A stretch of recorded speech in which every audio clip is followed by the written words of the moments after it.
Hello friends, चलते आज blog start करवा जेहेतु काली आमर धनु संक्रांति अलणा आशा थिला तो काली मु ब्लॉग आनी पार नी। चलते यही जो ओषा बा पूजार मुझे ता विषय आपन सहित सेयार करुच्ची। तो समस्ते जानी थे बट कहीं कहीं जन अच्छा जो मैंने जानी ना पूजा विषय।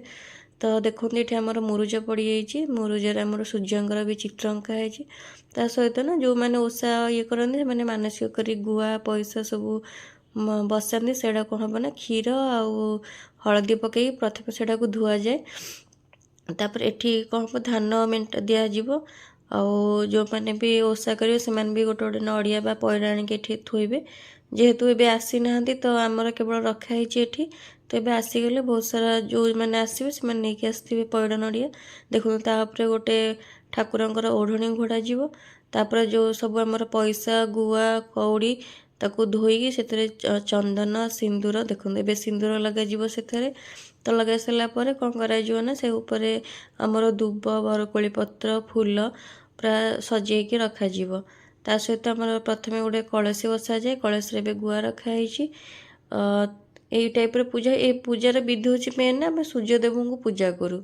तो यही पूजा कले आपणकर जो मानकर धर छुआ पिला हो नथिबे कि माने रोग व्याधि थी धन संपत्ति वृद्धि पाई तो यही सब पूजा करती माने स्त्री लोक मैंने ये पूजाटा करती। देखो ये दीप लगे हो जाए आ गोटे ग्लास रे देखो क्षीर आउ से हलदी मिसेक रखाई जोटा लास्ट रे कौन करा हुए ना सेटा को आम आखिरे लगाऊ ढालिकी जो पीढ़ारे गुआ पैसा रखाई।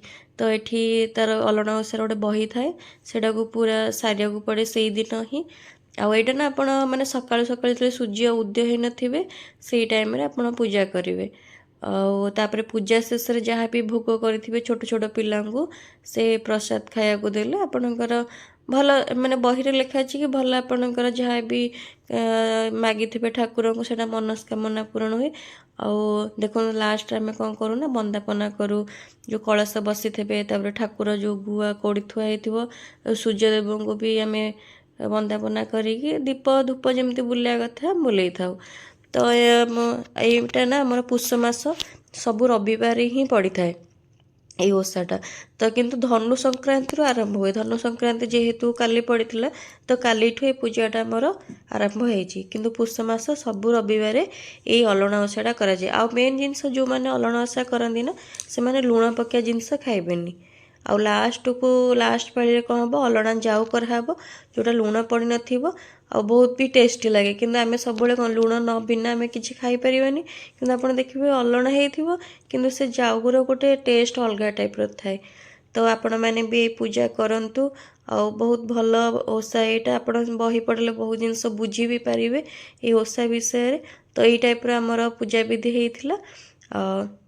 तो आपण मैंने जदि भल लगुच लाइक करूँ सब्सक्राइब करूँ रही।